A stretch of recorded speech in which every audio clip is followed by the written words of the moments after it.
Now we're going to talk a little bit more about some mount control that I like to do, and it's going to be very related to a previous video that I did where I talked about covering the head and posting out, but this time instead of covering the head, I'm actually going to go underneath the head and we're going to create like a cross-face type of pressure on our opponent. And this is what I mean here. So, I already established the mount position. We'll turn this way. So yeah, exactly. So I already established the mount position here. And I was able to get my legs up higher. Watch the previous videos that I made talking about getting your knees up during transition, and also the importance of getting your knees up as well. So let's actually just scoot back a little bit this way. So we stay in view. There we go. So now I'm here like this, right? A previous video, I talked about covering the head and posting out, which is a very legit way of keeping them out and keeping your body low, right? I also talked about sometimes I'll grind into their arms because they're trying to do this like prayer position and protect their arms and almost stall you out. So I'll come here, boom, right? And then from there, the next thing that I'll do, I'm actually gonna do it on this side. The next thing I'll do is I'll try to get underneath their head, just like this.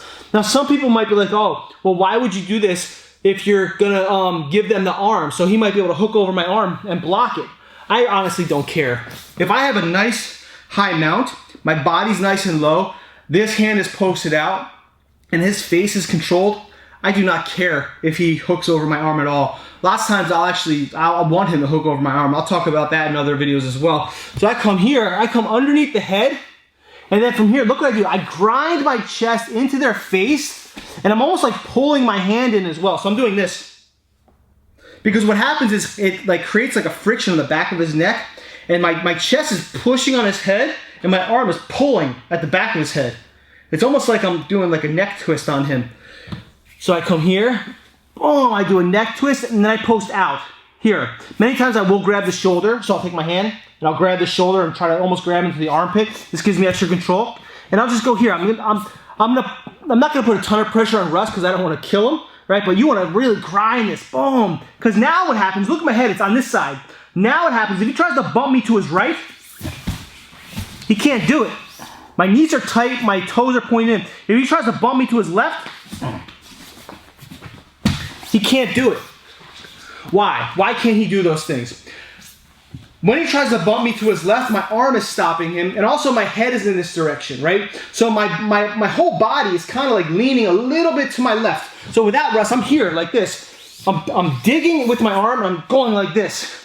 Here, right? If he tries to bump me this way, my head is over this way, so some of my weight is distributed over here, which is helping me support my arm, and this arm is stopping him.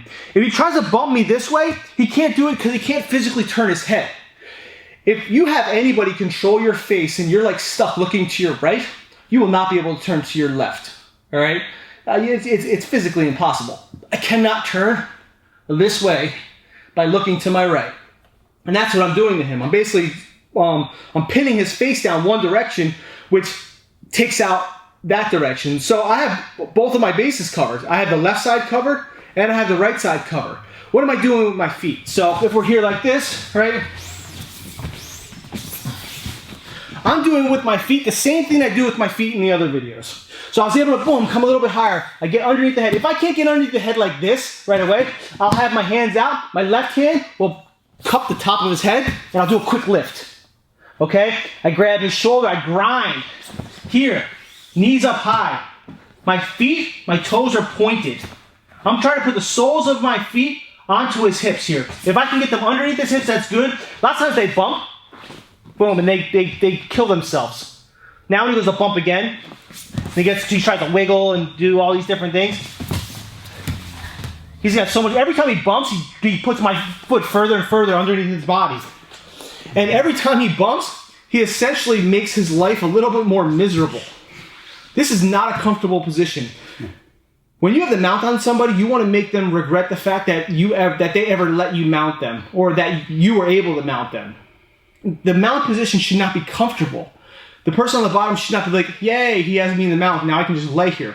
That's not a good mount position. A good mount position, in my opinion, especially for someone like me who's on the smaller end, I want to make myself feel heavy, regardless of how small I am. A good mount position is making him regret the fact that I'm even there. Grinding on his face, grinding underneath his hips. Because every time he bumped his hips up, my feet got deeper and deeper. And there's a point where my heel was actually underneath his like hip spinal type of area. And that's not comfortable either. So he's going to regret even being there. And then many times what they do is they open things up, right? So they start getting panicky. They start really pushing hard. They start really overturning. They may give up arm bars. They might give up chokes. They might give up their back.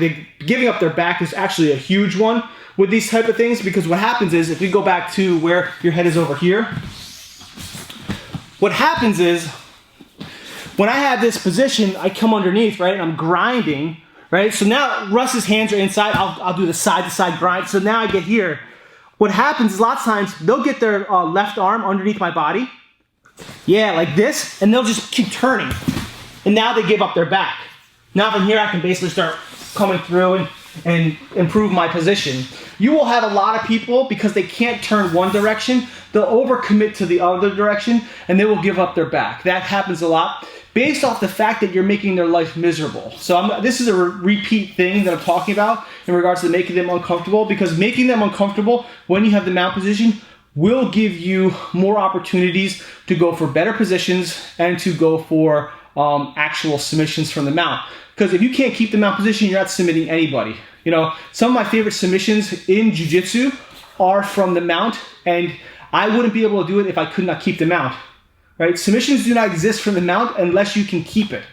So this is another thing that I like to do. I get this nice cross face, I grind into their face. I want to make them like literally be stuck like this, because like to where they're just like, holy crap, like why can't I move? And then they start doing this stuff, and it gives me the ability to stick my heels and my feet underneath their body, and then I get even more control.